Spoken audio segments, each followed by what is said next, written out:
벌써 5월 마지막 주가 됐습니다. 오늘도 하나님 앞에 예배하러 나온 여러분들을 우리 주님의 이름으로 축복하고 사랑하고 환영합니다. 우리 제유란 선교사님이 함께 예배하고 계셔요. 한 달 전쯤에 귀국하셔서 친정 아버님이 이렇게 좀 방광암에 발병하는 바람에 지금 아버님 병간호하고 부모님을 위해 그동안 미진에서 외국 사역지에 계셨던 그 탓에 들어오셔서 지금 부모님을 간호하고 함께 예배하고 있는데 오늘 함께 예배하게 돼서 영광입니다. 감사합니다. 함께 나눌 설교 본 말씀은 열왕기상 21장입니다. 열왕기상 21장. 우리가 아이들과 함께 예배하느라 초등학생들이 좀 읽기에 쉽도록 번역된 쉬운 성경을 본문으로 채택하는데 개역 성경이나 개역 개정 성경, 기타 다른 여러 번역 성경을 읽으셔도 괜찮습니다. 원래는 이 본문이 히브리어로 기록됐는데 번역되었으니까 약간의 뉘앙스가 차이가 있지만 원본은 같습니다. 저는 쉬운 성경을 읽겠습니다. 열왕기상 21장 우리 1절부터 마지막 29절까지 우리 한 절씩 나누어서 가지고 있는 성경들을 읽으시면 됩니다. 21장 1절 저는 쉬운 성경으로 읽을게요. 교독합니다. 그 일이 있은 후였습니다. 나봇이라는 사람이 이스라엘에 포도밭을 가지고 있었습니다. 그 밭은 아합의 궁에서 가까운 곳에 있었습니다. 어느 날 아합이 나봇에게 말했습니다. 그대의 포도밭이 내 왕궁에서 가까우니 나에게 주시오. 그 밭을 내 정원으로 만들고 싶소. 그 대신에 그대에게 더 좋은 포도밭을 주겠소. 그대가 원하면 그 값만큼 돈으로 줄 수도 있소. 나봇이 대답했습니다. 조상에게서 물려받은 땅을 왕에게 드리는 것은 여호와께서 금하신 일입니다. 그러자 아합은 분하고 상한 마음으로 집에 돌아왔습니다. 왜냐하면 이스라엘 사람 나봇이 내 조상에게서 물려받은 땅을 왕에게 드릴 수 없습니다 라고 말했기 때문입니다. 아합은 침대에 누워 얼굴을 벽 쪽으로 돌리고 음식도 먹지 않았습니다. 그의 아내 이세벨이 와서 물었습니다. 무슨 일로 그렇게 마음이 상하셨습니까? 왜 음식을 드시지 않습니까? 아합이 대답했습니다. 이스라엘 사람 나봇에게 그대의 포도밭을 파시오. 그대가 원하면 다른 포도밭을 주겠소 라고 말했더니 그가 자기 포도밭을 줄 수 없다고 하였소. 그래서 그러오. 이세벨이 말했습니다. 그러고도 당신이 이스라엘의 왕이십니까? 일어나셔서 음식을 드시고 기운을 차리십시오. 이스라엘 사람 나봇의 포도밭을 왕의 것으로 만들어 드리겠습니다. 이세벨이 아합의 이름으로 편지 몇 통을 쓰고 거기에 왕의 도장을 찍었습니다. 그리고 나서 그 편지들을 나봇의 마을에 사는 장로들과 귀족들에게 보냈습니다.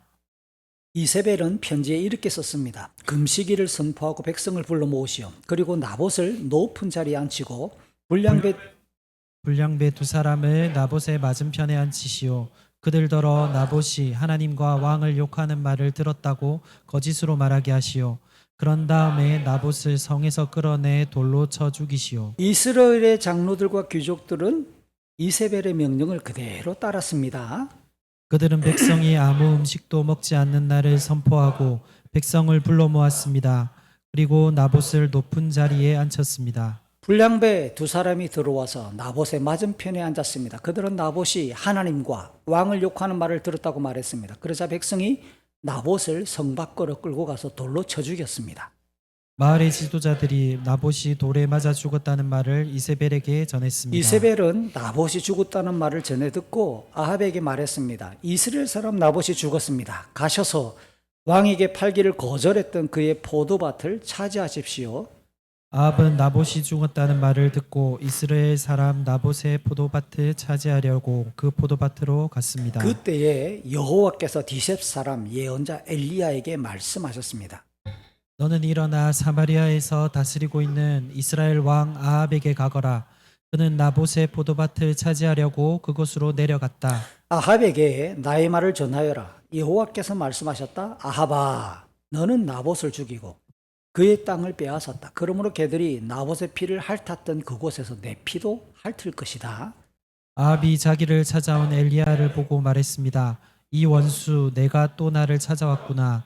엘리야가 대답했습니다. 그렇소, 내가 왕을 찾아왔소. 내가 찾아온 까닭은 왕이 여호와께서 보시기에 나쁜 짓을 저질렀기 때문이요. 여호와께서 이렇게 말씀하셔서 내가 너에게 재앙을 내리겠다. 너뿐만 아니라 종이든지 자윤이든지 내 집안의 남자란 남자는 다 죽이겠다. 내 집안은 느바세 아들 여로보암의 집안처럼 될 것이다. 그리고 아이야의 아들 바하사의 집안처럼 될 것이다. 내가 너의 집안에 이런 벌을 내리는 까닭은 내가 나를 화나게 했고 내가 이스라엘 백성으로 하여금 죄를 짓게 했기 때문이다. 여호와께서 이세벨에게도 이렇게 말씀하셔서 개들이 이스라엘 성에서 이세벨의 시체를 먹을 것이다. 아합 집안의 사람이 성에서 죽으면 개들이 먹을 것이요 들에서 죽으면 공중의 새들이 먹을 것이다. 아합처럼 여호와 앞에서 나쁜 짓을 그렇게 자주 한 사람은 없었습니다. 아합은 그의 아내 이세벨이 시키는 대로 나쁜 짓을 했습니다. 아합은 아모리 백성들과 같이 우상들을 섬기는 무서운 죄를 지었습니다. 아모리 사람들이 그런 죄를 지었기 때문에 여호와께서는 그들을 그 땅에서 쫓아내셨습니다. 엘리야가 여호와의 말씀을 다 전하자 아합이 자기 옷을 찢었습니다. 그는 베옷을 입고 음식을 먹지 않았습니다. 누울 때도 베옷을 입은 채로 누웠습니다. 그가 그렇게 한 까닭은 여호와의 말씀을 듣고서 두렵고 슬펐기 때문입니다. 여호와께서 디셉 사람인 예언자 엘리야에게 말씀하셨습니다. 같이 읽습니다. 아합이 내 앞에서 겸손해진 것을 보았다. 그가 내 앞에서 겸손해졌으므로 그가 살아있는 동안에는 그에게 재앙을 내리지 않고 그의 아들이 왕이 될 때 그의 집안에 재앙을 내리겠다. 아멘. 성경을 읽다가 보면 어떤 죽음에 대해서는 이거 좀 너무하다. 진짜 허무하고 허망하다. 아니 그 차원을 좀 넘어서 감정이입이 될 때가 많아요. 억울하다. 부당하다. 왜 하나님이 이 사람 이렇게 죽게 내버려 두실까라고 느낄 때가 있습니다. 가령 세례자 요한의 죽음을 다루는 마태복음 14장을 읽다가 보면 안 읽어져요. 14장에서 멈춰보려고 한참 동안 머물 때가 종종 있습니다. 세례 요한, 그 세례 요한은 당시 갈릴리와 페레아 지방을 다스리던 헤롯 안티파스가 이복 동생, 남동생의 아내, 그러니까 배가 다르긴 하지만 자기 이복 동생의 아내인 헤로디아라고 하는 여자를 아내로 취합니다. 그것을 세례 요한이 옳지 않다, 부당하다, 하나님의 말씀에 따라 이것은 틀렸다라고 지적을 하니까 그 왕이 이 세례 요한을 옥에 가둬버렸죠. 그런데 이 헤롯 안티파스가 생일을 맞았을 때 지금 아내로 삼았던 헤로디아의 딸이 지금 이 왕의 생일날 춤을 춥니다. 그리고 춤을 추고 나니까 왕이 얼마나 기분이 좋은지 나라의 절반이라도 줄 테니까 무엇을 원하느냐. 이 소녀가 춤을 추고 나서 엄마에게 묻습니다. 엄마 뭐 달라고 할까? 이 장면을 아무리 묵상해도 참 이게 내키지 않은 거는요. 그 엄마가 얼마나 간사하고 요물인지 딸에게 그럽니다. 감옥에 갇혀있는 요한의 목을 달라고 해라. 그 말을 그대로 딸이 왕에게 말을 하니까 왕이 멈칫하지요. 백성들이 요한이 의인이라는 사실을 알고 있는 상황에서. 그러나 한번 내뱉었잖아요. 장부고 왕이다 보니까 내뱉은 말을 주워 담을 수가 없으니까 죽여라. 그래서 세례 요한은 그 악한 왕의 생일날 생일값으로 춤값으로 목이 잘려서 그의 수급은 쟁반 위에 올려졌고 피가 뚝뚝 흐르는 쟁반을 들고 군사들이 들고 오니까 그 딸이 그걸 들고 엄마에게 줬다고 나옵니다. 이거 아무리 생각해도 이 돼지 찐 머리도 아니고 대가리도 아니고 사람의 그 피 흘리는 그 수급을 쟁반 위에 올려놓은 것을 그 소녀가 들고 엄마에게 주었다. 이 장면 아무리 생각해봐도 이 너무 끔찍해요. 요한이 누굽니까?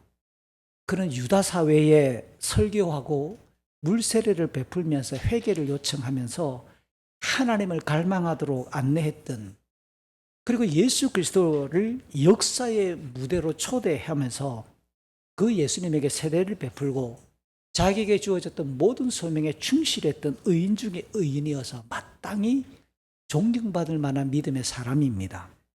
그런데 그의 마지막 죽음은 간악한 욕망, 그 욕망에 걸림이 되어서 처참하게 죽고 만 거잖아요. 너무 허망하지 않아요? 스데반의 죽음은 또 어떻습니까? 사도행전 7장. 지구상의 첫 번째 교회가 예루살렘에서 시작이 되었을 때 그 교회에 삐거덕거리는 문제를 함께 풀어가기 위해 원활한 교회 사역을 해결하기 위해 세웠던 7 집사 중에 첫 번째 호명. 이건 중요합니다.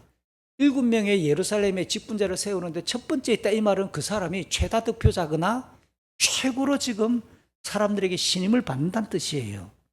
그 사람이 바로 믿음과 성령이 충만했던 스데반이었잖아요. 그는 큰 기사와 표적을 행하며 외국에서 특별히 이 예루살렘으로 찾아왔던 유대인들, 그 사람들은 이 히브리 말을 잘 못합니다. 헬라 말만 할 줄 알고 외국 생활에 익숙해서 마지막에 고향 유대 땅에서 자신의 노년을 보내기 위해 찾아왔던 사람들이죠. 그들에게 복음을 전하다가 돌맞음으로 순교합니다. 특별히 스데반이 죽는 장면을 가만히 살펴보면 성령에 충만했다고 합니다. 주님이 하나님 보좌 우편에 벌떡 일어서신 것도 보았고, 게다가 자기에게 돌을 던져 죽이는 그 간악한 무리들을 향해서 뭐라고 엎조릅니까? 주님, 저들의 죄를 저에게 돌리지 마십시오 라고 용서를 선언하고 용서해달라고 엎조리면서 죽으니까 십자가에 달려 죽어가시는 예수님의 모습을 딱 빼닮은 그 모습대로 죽어간 사람이에요. 만약에 스데반이 조금 더 살았더라면 예루살렘 교회가 더 흥황하지 않았을까요? 복음은 좀 더 힘있게 증거되지 않았을까요? 주님은 벌떡 일어서기만 하고 왜 사람들이 돌을 던졌으면 뺑 돌아와서 던진 사람 이맛박이를 치게 안 해주고 그대로 스데반이 맞아 죽도록 바라만 보셨을까? 스데반의 죽음을 가만히 봐도 너무 허망할 때가 있어요. 게다가 무엇보다 허망하고 부당하게 여겨지는 화가 잔뜩 나게 만드는 죽음의 사례는 역시 십자가에서 돌아가신 예수님의 죽으심이죠. 유대 종교 지도자들로부터 지속적인 견제를 받고 불법적인 재판입니다. 밤새 사내들이 모여서 했던 재판은 원래 로마가 사내들에게 부여했던 재판의 법에 의하면 시간을 어긴 거예요. 불법 재판이고 조작된 거짓 증거로서 로마의 총독에게 예수님은 넘겨졌습니다. 그런데 누가복음 23장 4절, 13절, 14절, 15절, 누가복음 23장 22절 세 차례에 걸쳐서 총독 빌라도는 예수님이 죄가 없다, 죽일 죄가 없다, 예수를 끌고 왔던 무리들에게 3번이나 무죄하다라고 선언을 합니다. 그런데 결국 유대 무리가 폭동을 일으킬 처럼 막 그냥 떠들어대니까 그 분위기에 못 이겨서 십자가형을 처벌한 거 아니에요. 십자가형은 로마 제국의 가장 고통스럽고 끔찍한 사형 제도입니다. 황제와 제국을 향해서 반역한 정치범에게 가하는 사형 틀이었단 말이에요. 아니 총독 스스로가, 로마를 대표하는 총독이, 이 정치인이, 사법재판부가 죽일 죄가 없다고 3번이나 이야기를 해놓고도 그 끔찍한 사형을 언도한다. 여러분, 이건 누가 봐도 용납할 수 없는 불이고 악이잖아요.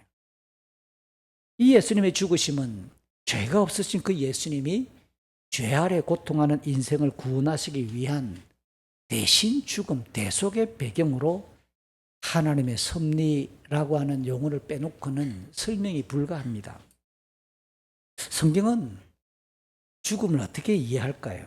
때때로 죄와 불의와 고난에 맞서서 죽는 이야기가, 제가 지금 언급했던 사례들을 들어보면 이렇게 죽을 수도 있구나라고 하는 것을 드러내면서 동시에 죽음이야말로 우리의 믿음을 드러내고 끝까지 그 사람이 어떤 믿음을 가졌는가를 보여줄 수 있는 가장 강력한 도구가 죽음이라고 말합니다. 인간의 눈으로 볼 때는 허망하죠. 부당하고 너무 억울하고 가슴을 치고 그 누구에게도 아무리 떠들어대봐야 공감되지 않는, 내 마음이 풀리지 않는 억울한 죽음이 있을 수 있다고 이야기를 해요. 그런데 요한계시록 2장 10절, 그런 죽음을 하나님은 영광스럽게 지켜보시고 영화롭게 하실 것이며 생명의 면류관으로 되갚아주겠다라고 약속하셔요. 우리 계시록 2장 10절 같이 읽습니다. 그러니 앞으로 일어날 일들을 두려워하지 마라. 악마가 너희들을 시험하려 너희 중 몇몇을 감옥에 두고 10일 동안 고난을 겪게 할 것이다. 그러나 죽음이 눈앞에 다가오더라도 끝까지 충성하여라.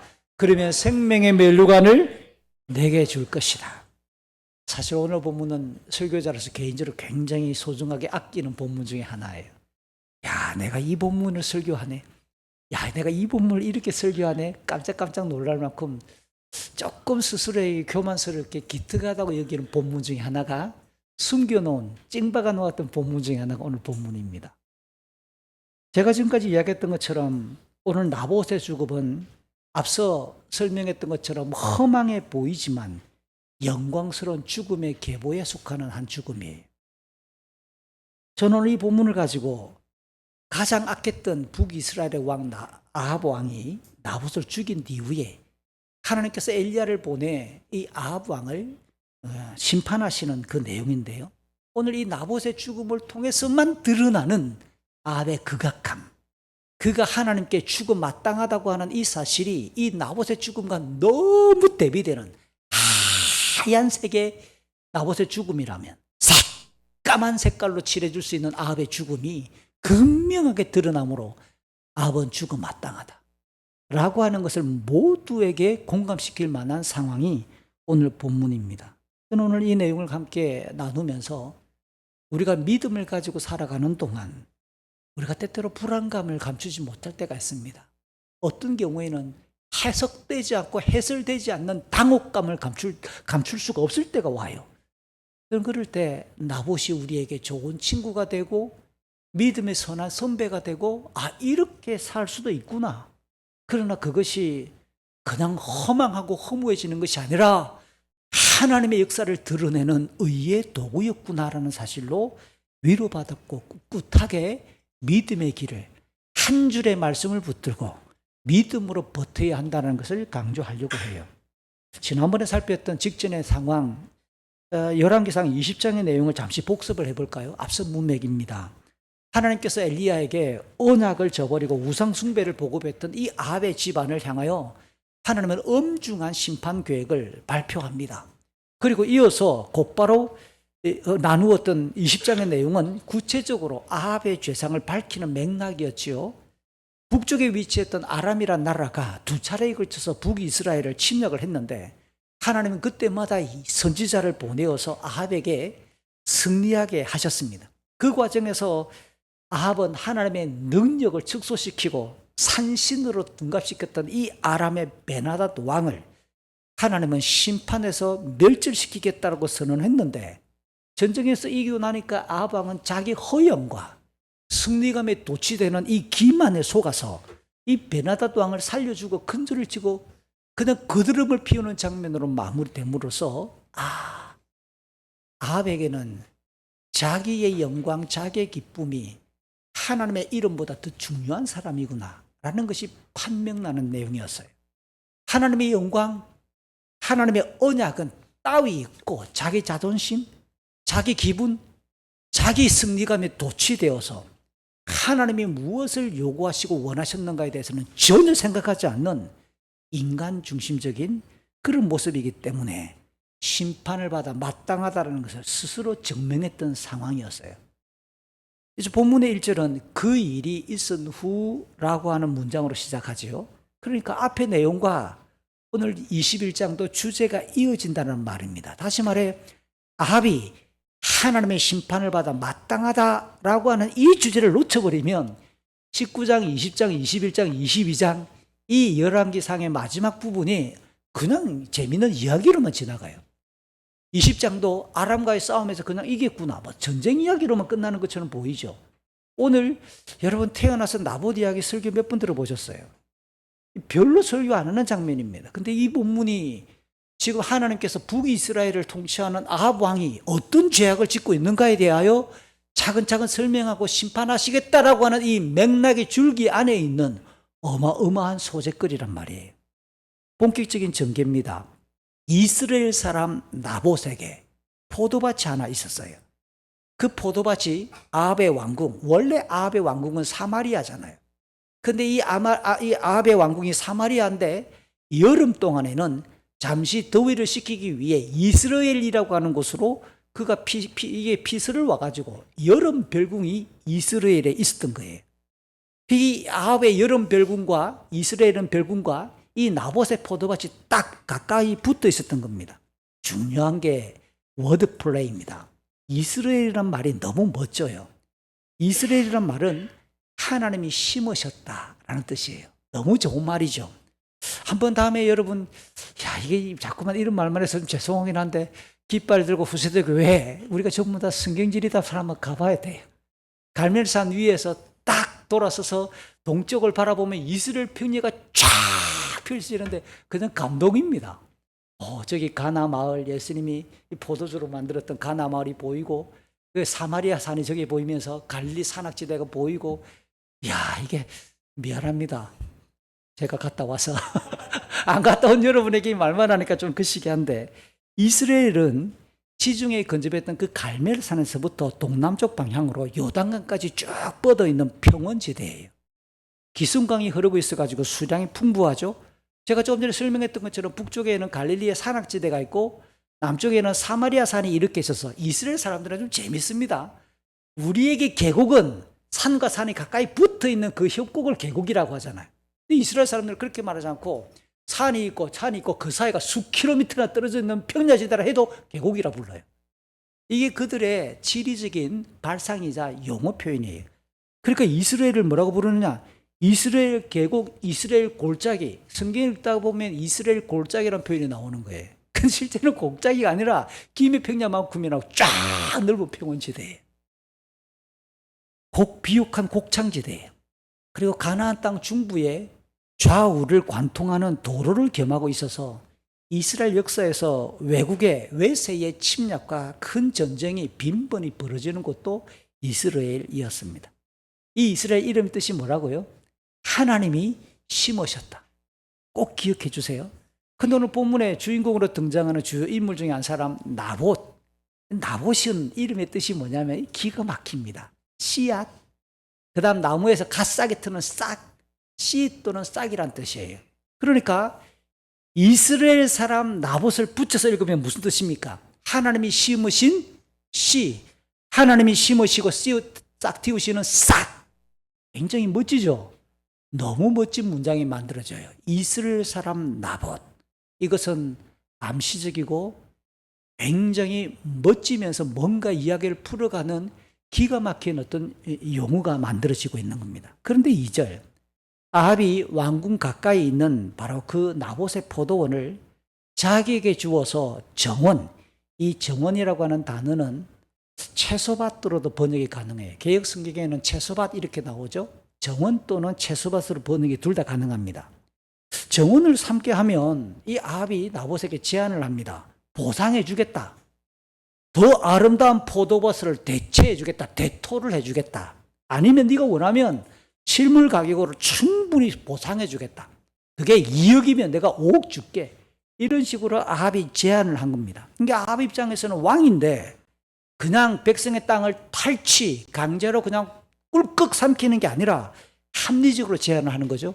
포도밭을 나에게 팔으라는 뜻입니다. 아마도 아합은 이스라엘의 이 왕궁 여름 별궁에 조금 더 이 부분이 넓어졌으면 좋겠다고 생각했겠지요. 이 부분을 좀 더 확장했으면 좋겠다고 생각했는지 모릅니다. 그래서 바로 붙어 있는 나봇의 포도밭을 갖고 싶었던 모양이에요.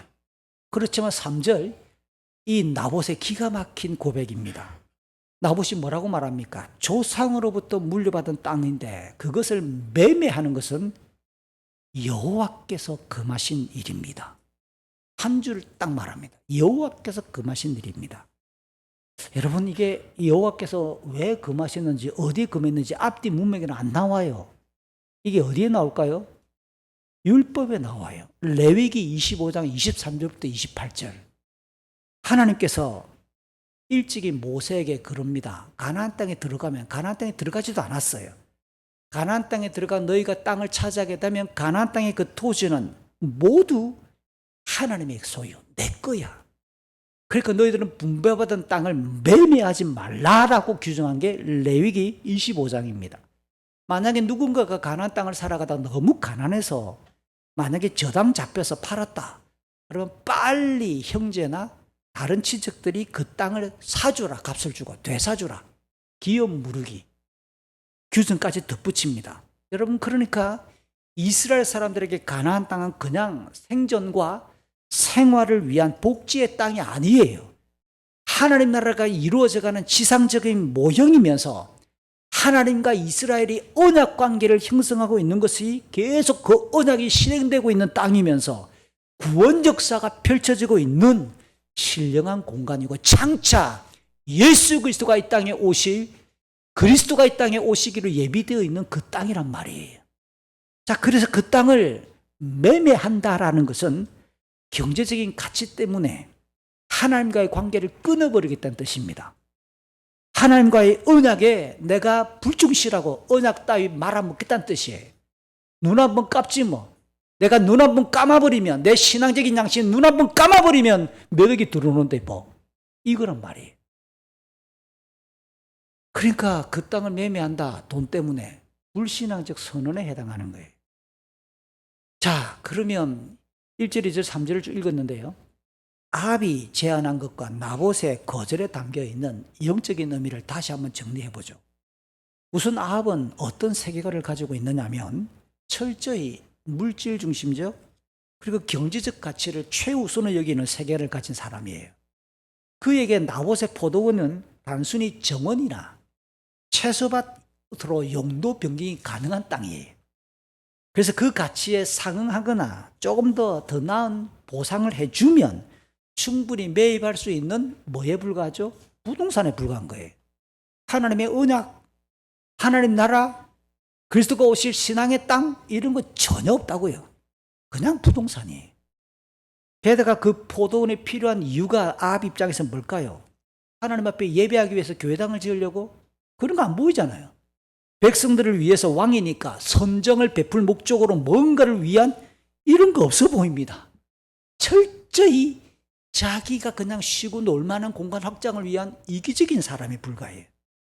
사실 지금까지 아합이 어떤 사람인가, 그 사람에 대해서 쭉 우리가 함께 성경을 읽어오고 설교를 들으면서 정리해 보니까 그런 눈에 보이지 아니하시는 신령한 그 하나님, 창조와 통치와 심판의 주권자로 하나님을 인정하지 않는 사람이잖아요. 그냥 차라리 눈에 보이는 바알 우상과 아세라 등의 우상을 만들어 놓고 물질이 풍요해지고 경제적인 번영 추구를 국정의 기조로 삼았던 대단히 세속적인 왕이었어요. 당연히 하나님 대신에 그냥 눈에 보이지 않는 이 그 하나님 대신에 눈에 보이는 물질, 이 땅의 가치, 우상을 섬기게 되면 인생이나 영혼이나 영원한 것에 대한 관심은 약해질 수밖에 없습니다. 오죽했으면 주님이 마태복음 6장에서 돈과 하나님을 비교할까요? 두 주인을 섬길 수 없다잖아요. 이거는 중간에 사각지대가 없습니다. 명확하다고요. 결국 우리의 중심이 무엇을 지향하는가, 무엇을 기반 삼고 있는가에 따라 그 사람의 생각과 선택은 명확하게 보일 뿐이에요. 자, 반면 나봇이라는 사람은 오늘 본문, 그리고 이름이 한 번 더 나오는 게 열왕기하 9장 26절에 나와요. 성경에 오늘 본문과 9장 26절 두 번만 딱 나오는 사람 이름. 그러니까 별로 언급되지 않는 사람, 별로 주목되지 않는 인물 나봇. 저는 지금까지 태어나 성경에 나오는 인물 중에 본받고 싶은 사람 나봇 한 번도 들어본 적이 없어요. 그러다가 최근에 들어봤습니다. 좀 아프지만 이번 중이지만 저희 집 막둥이가 이야기를 해줬더니 자기는 나봇 같은 사람이 되고 싶대. 그러니까 기도할 때마다 하나님 나봇처럼 되게 해달라고. 이게 참 슬프지만 가슴 아픈 기도 제목이에요. 여러분, 나봇이 어떤 사람일까요? 나봇은 지금 아합이 그의 아내 왕비 이세벨과 함께 철권 통치를 휘두르고 있잖아요. 하나님의 말씀을 저버리지 않는 그런 분위기 속에서도 오늘 하나님의 말씀을 붙들고 있는 사람이에요. 절대 권력을 가지고 하나님의 사람들 18장 4절 이 이세벨이 하나님의 선지자들을 무수히 죽였습니다. 그리고 바알과 아세레의 선지자들을 450명, 400명이나 이렇게 대규모로 그 선지자들을 먹이고 입히고 세우면서 우상정 숭배 정책을 추진해왔던 이 왕권을 향해서 오늘 나봇이 내뱉은 말이 뭐냐? 언약의 하나님이신 여호와의 이름을 당당히 외칩니다. 여호와께서 금하셨다. 이게 아무것도 아닌 것 같지만 믿질 거야 돼요. 이게 여호와라는 이름을 꺼낸다는 말 자체는 평범한 호칭이 아니란 뜻이에요. 신약에서 이 여호와는 이제 구약 성경 히브리어로 되어 있던 것이 주전 250년경에 헬라말로 번역이 될 때 이 여호와가 어떤 단어로 바뀌었을까요? 퀴리오스, 다 주님으로 바뀌는 호환되는 단어입니다. 그러니까 이 나봇에게는 지금 왕이 장려하는 바알과 아세라가 주님이 아니라 출애굽을 인도하셨고 시내산에서 언약을 맺어주신 그 하나님이 참되고 유일한 경배의 대상이다 라고 고백하는 거예요. 그 주님이신 여호와께서 명백히 말씀하셨고 하지 말라라고 금하셨던 일이기 때문에 포도밭을 왕에게 줄 수 없다고 거절하는 거예요. 그에겐 더 좋은 포도밭, 현 시세보다 넉넉한 돈이 더 중요한 게 아니라는 거예요. 단지 여호와 하나님의 백성으로 살아가는 것, 여호와 하나님의 한 줄 그 말씀을 외우고 믿고 붙들고 그 말씀을 지키고 순종하는 것이 그는 수억의 재산을 들어오는 것보다 중요한 거예요. 참으로 나봇은 하나님께서 친히 지키시고 남기셨던 19장 18절에서 엘리야에게 무릎 꿇지 않은 자 7,000명을 남겨두었다고 했던, 어쩌면 그 7,000명에 속한 사람으로 보이지 않습니까? 이 무명의 사람 나봇. 그러니까 그는 하나님의 사람이자 믿음의 평민이 분명한 거죠. 자, 이제 4절을 봅시다. 아합의 태도가 나타나는데요. 나봇의 믿음에 기초한 그 거절에 따라 아합의 반응이 너무 웃깁니다. 유치찬란하지요. 분하고 상한 마음으로 왕궁에 돌아가 누워버리고 식사도 거부하고 떼쓰죠, 완전히. 그 아합의 마음은 뭡니까? 아람 왕 베나닷을 살려줬던 대가로 20장 43절에 그가 화를 내고 짜증냈다라는 표현하고 똑같은 겁니다. 그러니까 신경질을 부리고 짜증을 내고 막 화를 냈다는 뜻이에요. 뭐예요?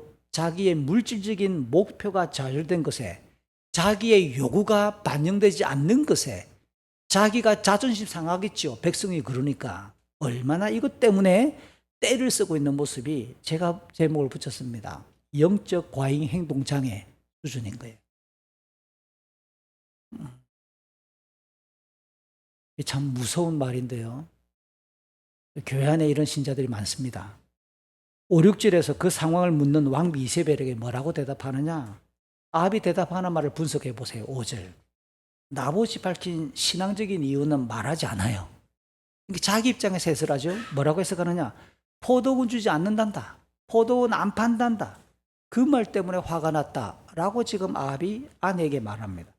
역시 철저히 자기중심적이고 물질중심적이면서 하나님과 백성을 생각하는 마음은 어디에서도 찾아볼 수 없는, 여호와께서 금했다 이런 말 안 하잖아요. 자기 수준에서 대답하는 거예요. 자, 이제 이세벨이 등장합니다. 구원투수로 등장하죠. 7절. 사악한 왕비 이세벨이 아합에게 질책을 합니다. 왕이 지금 이스라엘을 다스리는 왕 맞냐고, 당신이 지금 이스라엘을 다스리고 있냐고 큰 소리를 빵 치고 난 이후에 자기가 그 포도밭을 왕에게 주겠다라고 선언하면서 일어나 빨리 밥 먹어라 라고 대꾸하죠. 여러분, 이 이세벨이 무엇을 믿고 이렇게 큰 소리 뻥뻥 칠까요? 그러면 당신이 이스라엘을 다스리는 왕이십니까? 이 말 안에 이세벨이 갖고 있는 왕에 대한 이해가 포함되어 있는 거예요. 이스라엘을 다스리는 왕은 백성들의 눈치를 보아야 됩니까? 아닙니까? 보아서는 안 된단 말이에요. 왕이 어떻게 백성의 눈치를 봅니까? 백성들과 타협하는 자가 아니잖아요. 이렇게 소리친 거예요. 백성을 섬기는 자는 더더욱 아니라는 뜻입니다. 오히려 백성이 왕을 위해 존재해야지. 백성이 왕을 말을 했으면 당연히 알아들어야지. 그렇기 때문에 왕이 원하면 백성은 모든 것을 다 바쳐야지.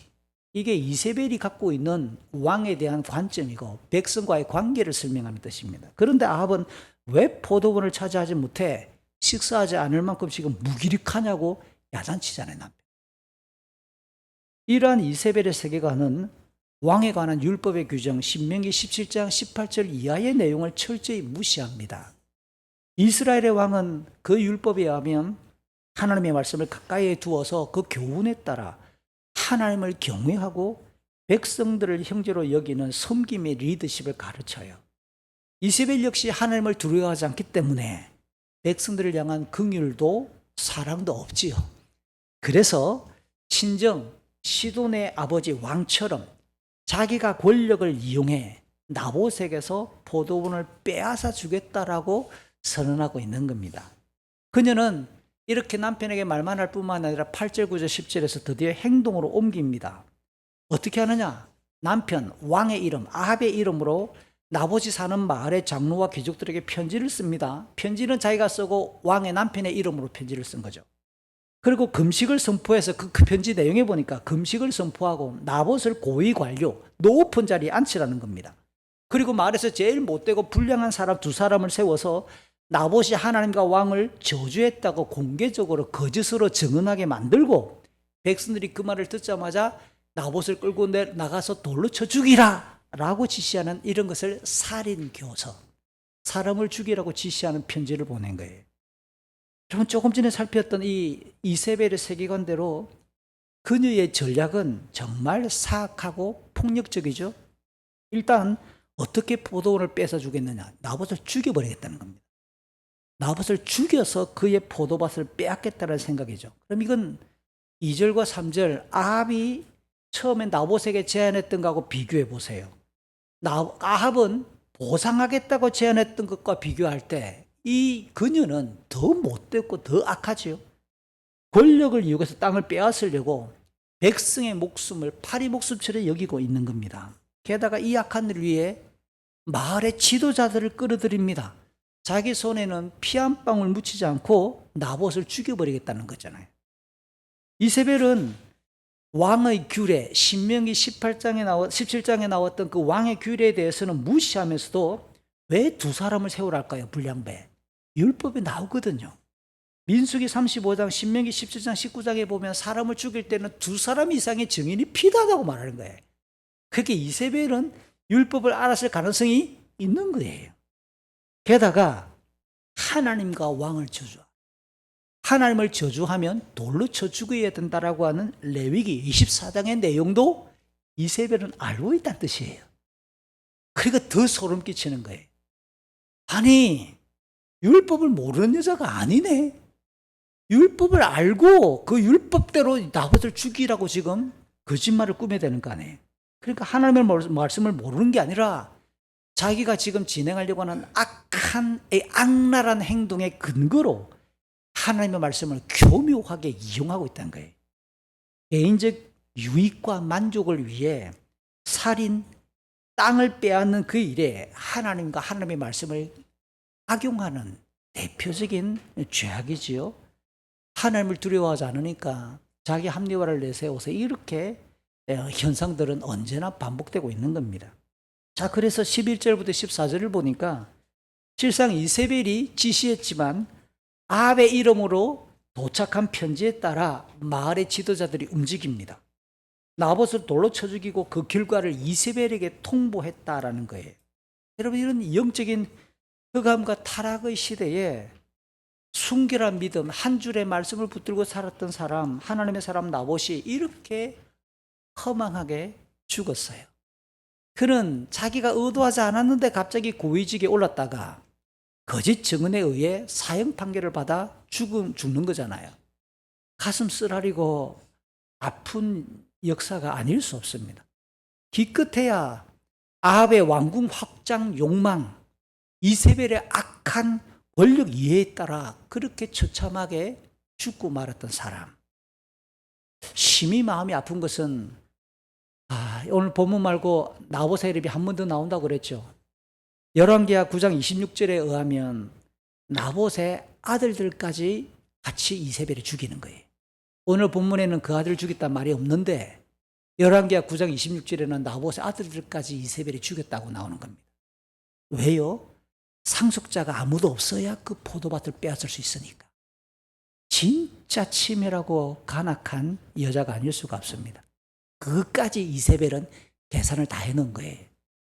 대단하죠. 이 여자 무섭습니다. 나봇 가문 전체가 폭삭 사라질 억울한 죽음이 아닐 수가 없어요. 나봇의 입장에서는 단순히 하나님의 말씀 한 줄 붙잡았고 자기 신앙 지키기 위해 왕의 제안을 정중하게 거절한 건데 말이죠. 이 가슴 아프고 억울한 이 나봇의 죽음에 마을 지도자들의 죄를 간과할 수가 없어요. 아무리 왕의 이름으로 도착한 편지라 하더라도 거짓 불량배를 시켜서 거짓말을 하게 만들고 살인을 지시했다면 이 지도자들이 어떻게 해야 됩니까? 석고 대지하고 안 됩니다라고 해야 되는 거 아니에요. 불의하고 간악한 짓을 오봉처럼 반대하지 않고 따라가는 거예요. 그리고 그들은 결과를 편지에 적힌 발신자 아합에게 통보해야 되잖아요. 그러면 누구에게 알렸다고요? 이세벨에게. 이게 뭡니까 그러면? 처음부터 이 편지가 누가 썼다는 것을 알았다 몰랐다? 알았다는 거잖아요. 왕비의 계략이라는 것을 알았다는 거예요. 공문서 위조 사실까지도 아는 거예요 지금. 이게 정치와 권력에 굽신거리고 있는 지도자들의 참 대표적인 모습들입니다. 어느 시대나. 그러니까 이 마을의 지도자들은 목적이나 방식 모두 거짓되고 악하였음에도 권력의 시녀가 되어버린 언약사회의 지도층이었다는 거예요. 그들은 도대체 과연 무엇을 얻기 위해 이렇게 했을까요? 그들도 아합과 이세벨처럼 썩어 없어질 이 땅의 가치 때문에 영원한 하나님의 나라와 의를 포기하고 참 어리석고 악한 일에 함께 참여한 죄인들이죠. 하나님을 두려워하지 않으면, 하나님을 눈앞에 보는 것처럼 두려워하지 않으면 이런 사악한 짓을 쉽게 동참하고 범하고 마는 인생이라는 사실이에요. 자, 이제 악녀 이세벨에게 악녀란 말을 붙여서 좀 미안하긴 하지만 설교 원고에 그랬었어요. 악녀 이세벨은 15절과 16절에서 아합에게 나봇의 죽음을 알리며 그의 포도원을 차지하라 라고 일러줍니다. 그러니까 아합은 아무렇지도 않게 그냥 그 포도밭을 취하러 갑니다. 이게 뭡니까? 아합은 그가 어떻게 죽었는지, 포도원의 대가를 어떻게 지불했는지, 얼마 줬는지 물어봐야 되는 거 아니에요. 이런 거 안 물어봅니다. 그러니까 도찐 게 찐이죠. 그 아내의 그 남편, 그 남편의 그 아내라는. 처음에 그가 나봇에게 제안했던 보상에 대한 합리적인 생각, 양심마저 완전히 파묻어 버립니다. 아합은 이세벨에 의해 더욱 영적으로 무디어지고 더 악랄해지고 더 어두워지고 있는 장면을 우리는 오늘 여기서 보는 거예요. 자, 지금까지 살펴봤던 이 단락에서 그동안 주목하지 않았던 나봇이라는 사람의 신앙에 대해 우리가 새롭게 한번 정리해 봤습니다. 눈앞에 보이는 물질, 이 세상에서의 편리함과 안정성, 권력의 위압감 앞에서도 당당히 레위기 한 줄의 말씀을 붙잡은 채 신앙을 밝히고 주눅들지 않았던 단순한 사람, 신령한 정체성을 가지고 지켰던 그 사람, 불평과 그 위협과 어쩌면 아합과 이세벨이 자기에게 어떻게 보복할 것인지 그런 계산도 할 줄 몰랐던 순박한 사람, 그 사람이 바로 나봇이고 하나님의 사람이라는 거예요. 이와 같은 믿음의 사람들은 어느 시대 어디에서나 하나님의 택하심에 따라 싹 나봇을 틔우며 반드시 생명의 역사를 이어가고 있다는 사실이 위로가 되는 거예요. 반대로 아합은 자기의 물질적 유익만을 계산하는 권력자라는 사실이 확연하게 드러나고 있는 장면이죠. 더불어 나봇은 악인들의 손에 의해 죽었으나 여전히 살아서 모든 세대의 성도들에게 외치고 있는 듯합니다. 믿음의 길에서 비록 허망하고 이해되지 않고 억울한 죽음을 맞을 수 있다고 우리를 격려합니다. 성도는 죽음의 종로로 타지 않아야 된다고, 죽음 너머에 있는 예수 그리스도 안에서 주어지는 영생과 영광과 영원한 복을 소망해야 된다라고 우리를 격려하는 사람으로 응원단이 되고 있는 것 같죠. 자, 이제 이세벨, 아합, 그리고 나봇 마을의 그 지도자들은 그렇게 모든 일이 끝나고 마무리됐겠다라고 여겼을는지 모르겠어요. 이제 반전이 벌어집니다. 17절, 18절, 19절을 보니까 누가 등장하실까요? 하나님께서 엘리야에게 찾아오십니다. 나봇의 포도원을 치하러 내려간 그 아합을 만나러 내려가라 라고 말하므로 이렇게 설명을 해줍니다. 나봇을 죽이고 포도원을 빼앗았기 때문에 개들이 나봇의 피를 핥은 곳에서 아합의 피도 핥게 될 것이다 라고 선언해 주라 라고 하나님이 엘리야에게 일러줍니다. 내려가서 만나라 라고 하는 말을 보니까 아마 지형상 엘리야가 높은 곳, 갈벨산이거나 아마 산 위에 정상 부분에 있었던 모양입니다. 어쨌든 분명한 사실은 하나님께서 결코 나봇의 이름을 잊지 않고 있다는 사실이에요. 이 허망한 죽음의 상황을 하나님이 모른 채 하지 않고 있다는 사실이에요. 현실은 나봇이 죽었어요.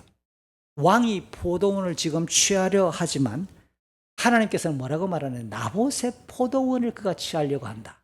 지금도 여전히 하나님은 나봇의 포도원이다 라고 지칭하고 있다는 사실이에요.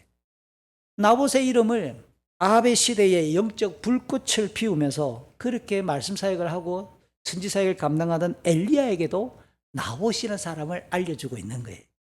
아마 엘리야가 나봇을 알았을 가능성이 별로 없어 보이긴 합니다. 어떻게 민중들의 이름을 다 외웠겠어요? 오늘 본문 전체에서 나봇의 이름이 몇 번 나온지 아세요? 20번 나와요. 그가 죽는 장면 16절까지 18번이나 나봇의 이름이 나옵니다. 이 18번은 아합과 이세벨 두 사람의 이름을 합친 숫자보다 더 많아요. 이게 별거 아닌 것 같죠?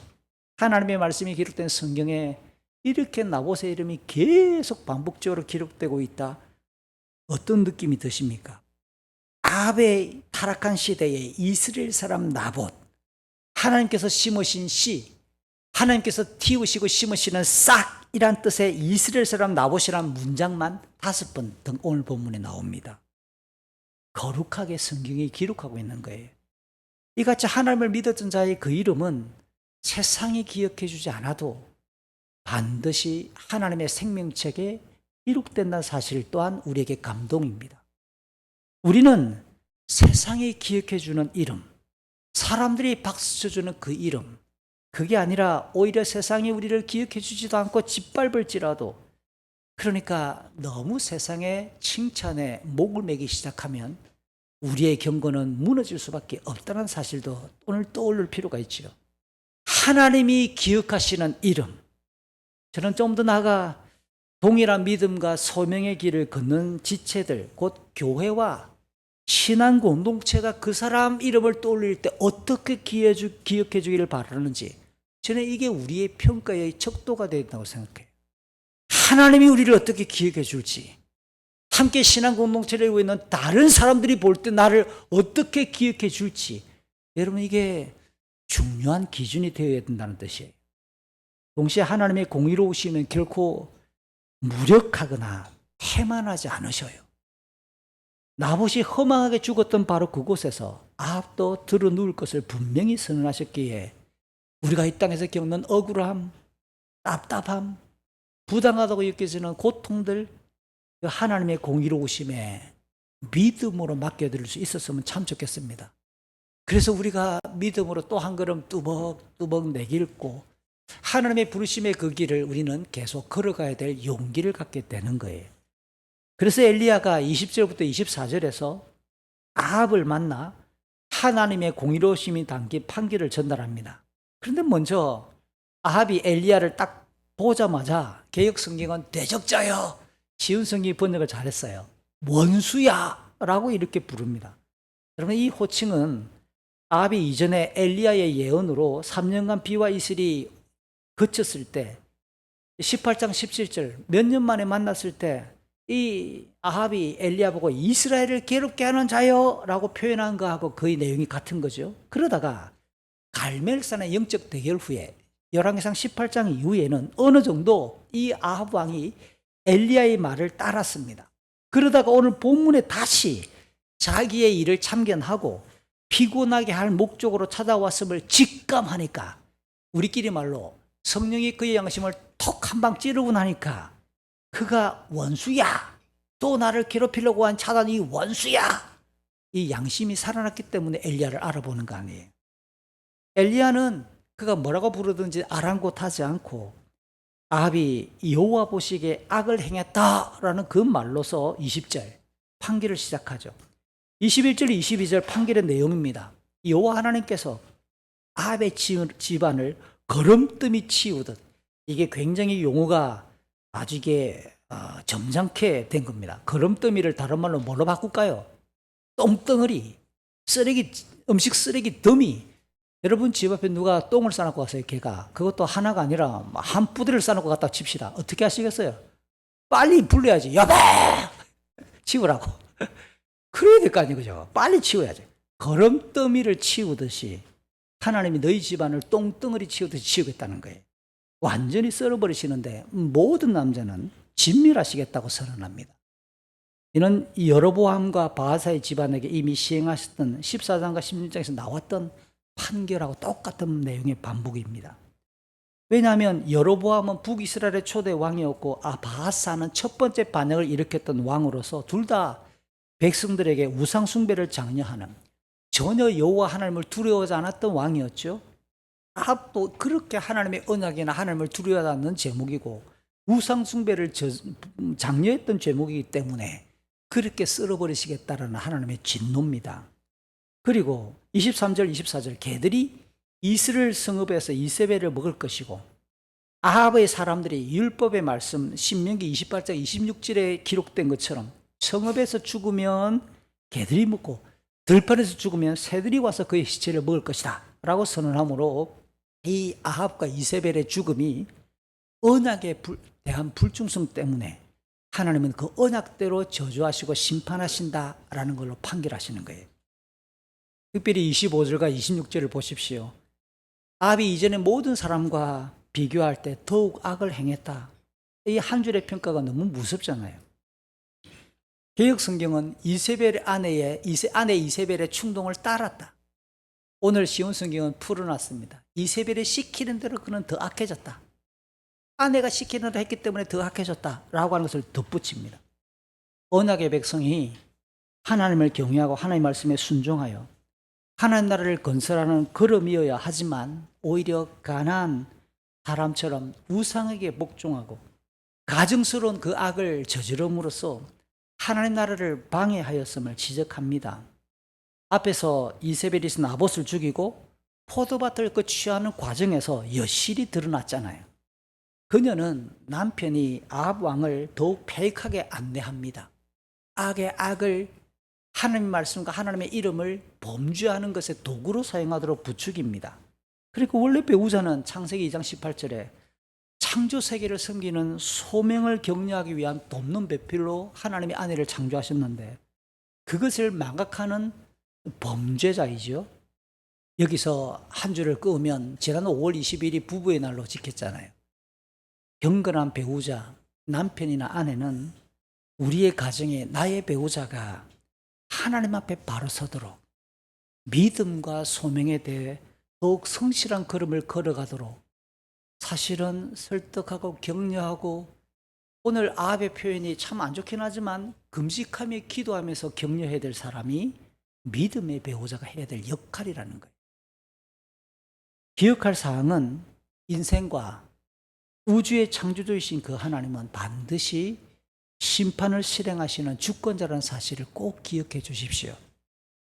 그렇기 때문에 하나님을 두려워하지 않는 것은 최악의 저주와 심판으로 이어진다는 것도 꼭 기억해 주시기 바랍니다.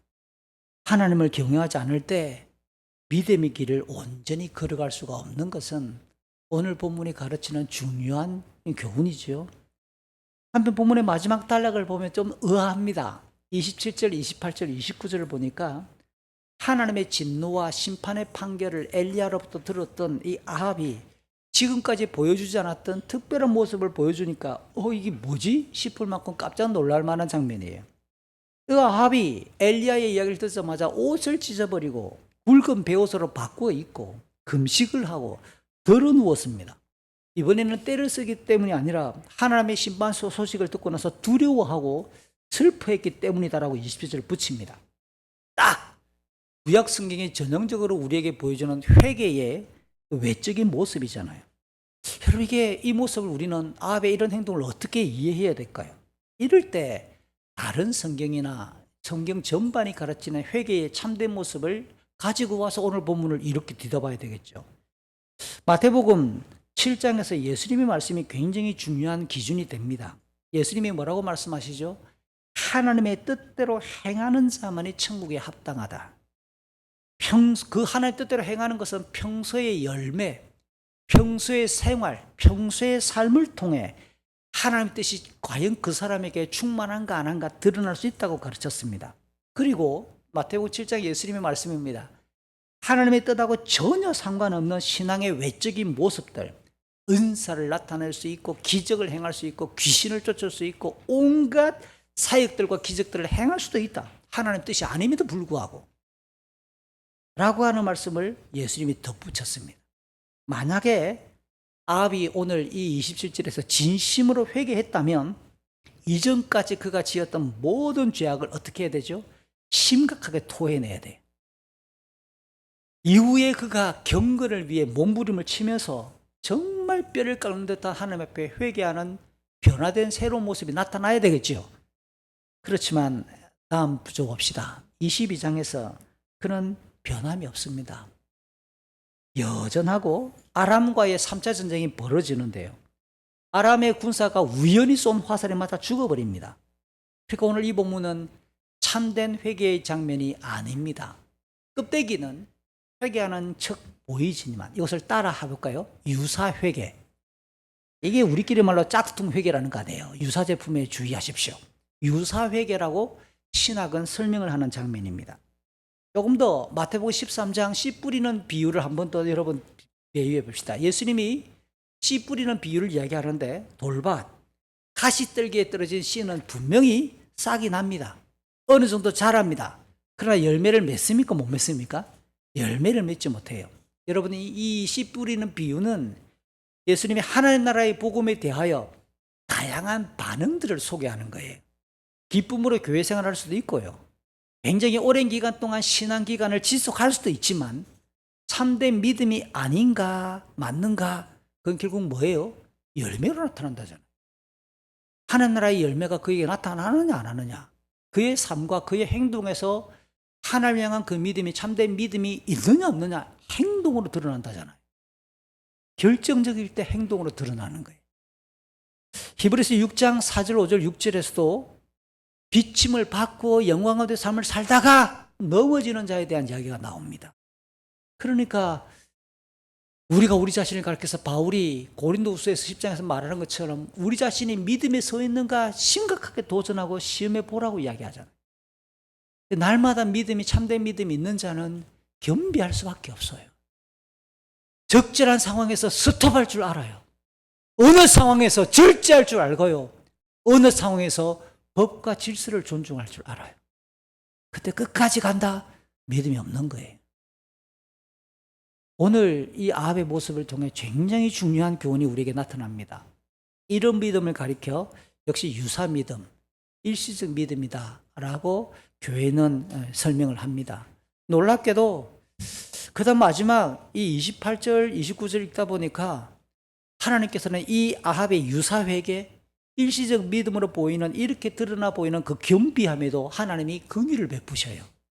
그에게 내릴 재앙을 잠시 미루어서 그 집안을 모두 썰어버리겠다는 이 재앙을 그 아들 때에 집행하겠다라고 한데 늦추어 주십니다.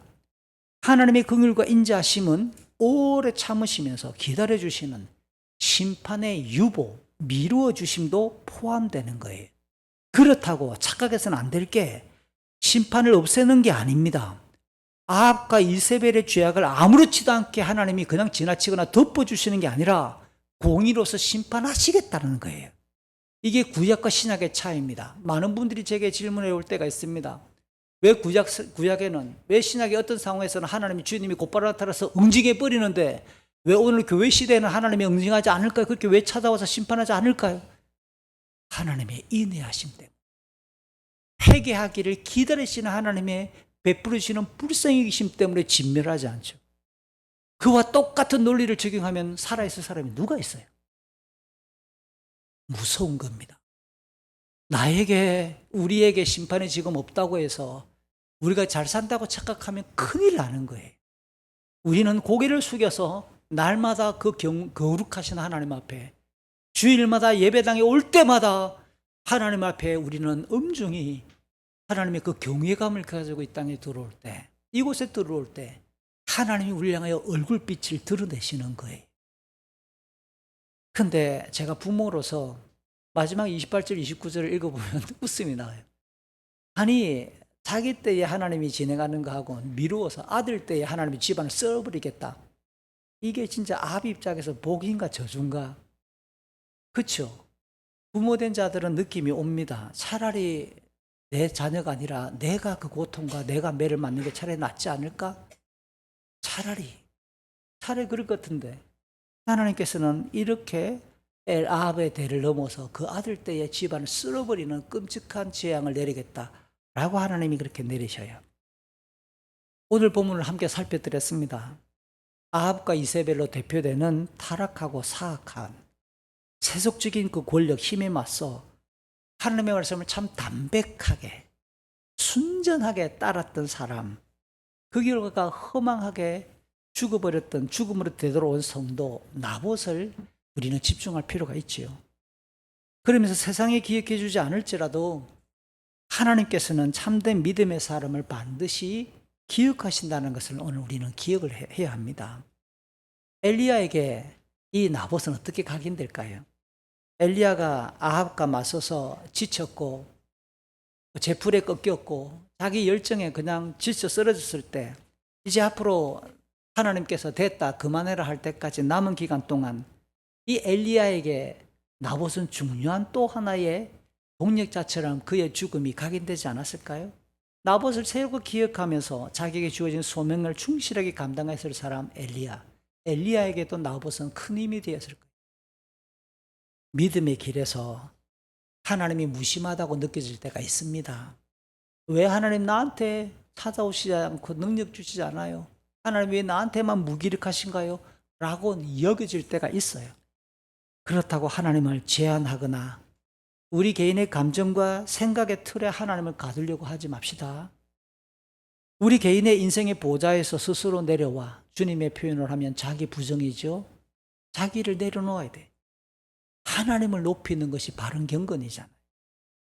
하나님의 공의와 인자심을 신뢰하면서 주어진 상황을 잠시 한번 묵묵히 한번 걸어가 보자고요.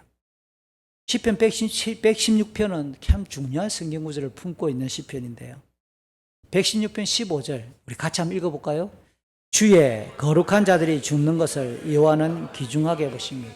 쉬운 성경은 참고로 풀었기 때문에 시편을 읽을 때 맛이 좀 덜해요. 개역 성경이 이 구절은 훨씬 더 감칠맛이 나게 번역됐습니다.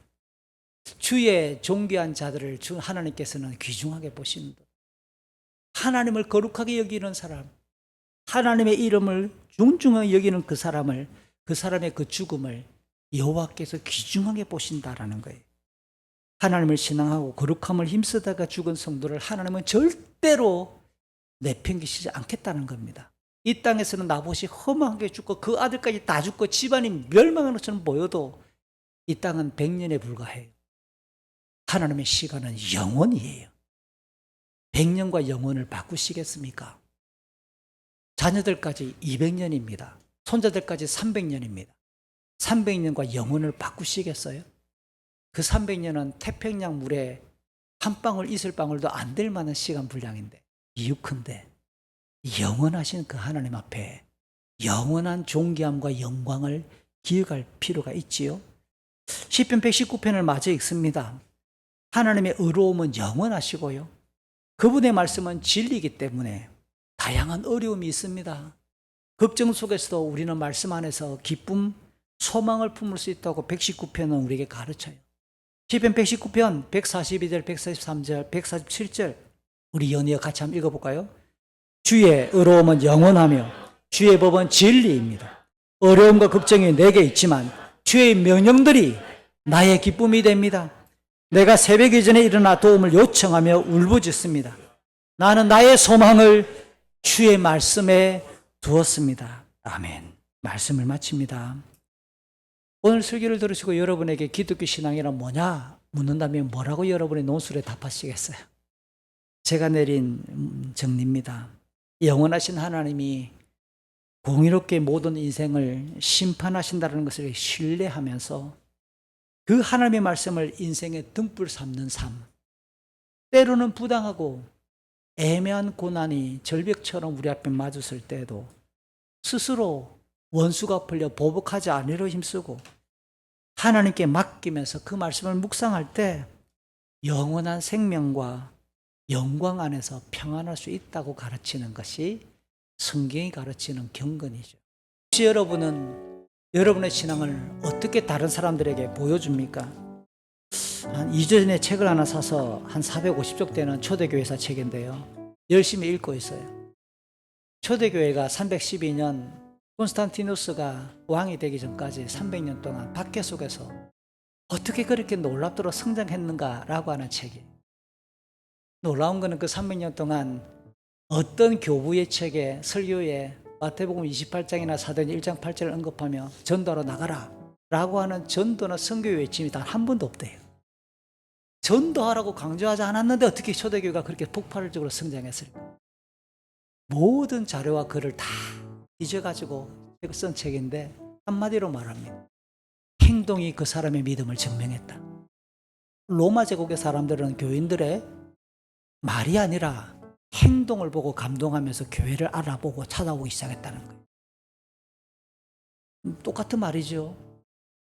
우리는 이 시대 속에서 어떻게 우리의 이웃들에게 내가 예수 믿는다는 것을 보여줄 수 있을까요? 뭘 보고 당신을 한번 통해 교회 한번 가봐야 되겠다고 말할 수 있을까? 고민 아닌 고민이 돼요. 우리 이웃들과 똑같이 생각하고 똑같은 가치를 추구하고 똑같은 방식으로 산다면 무엇으로 우리가 예수 믿는 것을 증명할 수 있냐고요.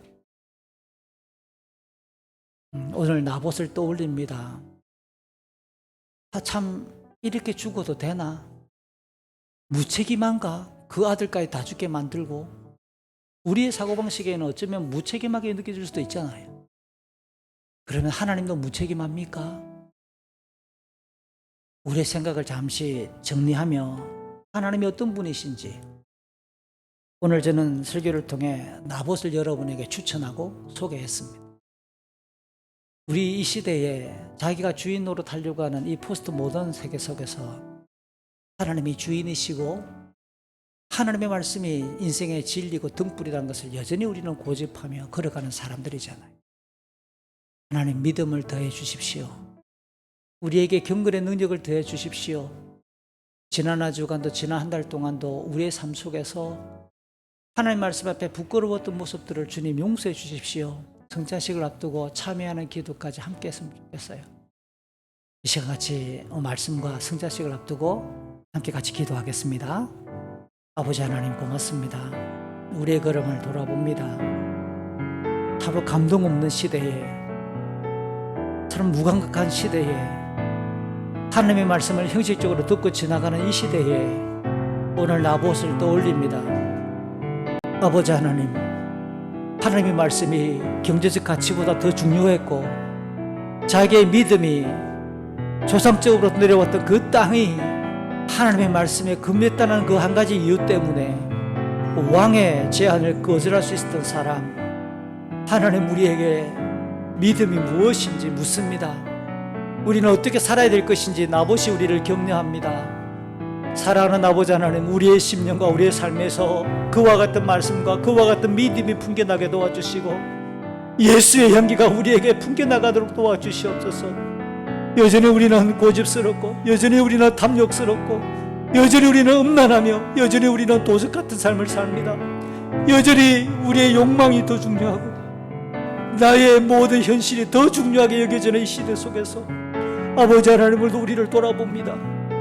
만왕의 왕이신 하나님, 우리의 삶을 통하여 아버지의 이름이 존귀하게 드러나기를 소망하오며 아버지의 나라와 아버지의 뜻이 우리의 삶에 이루어지게 해 주시옵소서. 주님, 오늘도 성찬예식을 진행할 때 우리를 씻으시고 우리에게 은혜와 우리의 은총을 다하여 주시며 약속하신 능력이 우리에게 임하도록 도와주시옵소서.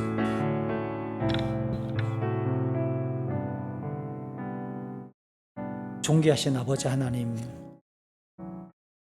우리를 통하여 하나님의 이름이 더 높아지게 해주시고 하나님의 영광이 더 나타나도록 죄와 싸우는 우리의 걸음들 되도록 도와주시옵소서. 주님, 우리의 삶을 통하여 행여 어두워졌던 아버지의 영광이 있거든 용서하여 주시고 우리의 모든 연약함과 우리의 악함과 우리의 죄를 씻어주셔서 오늘 성찬에 참여할 때에 아버지 다시 우리에게 은혜를 더하셔서 죄를 대적할 능력을 우리에게 더하여 주시옵소서. 우리 주 예수 그리스도의 이름으로 기도합니다. 아멘.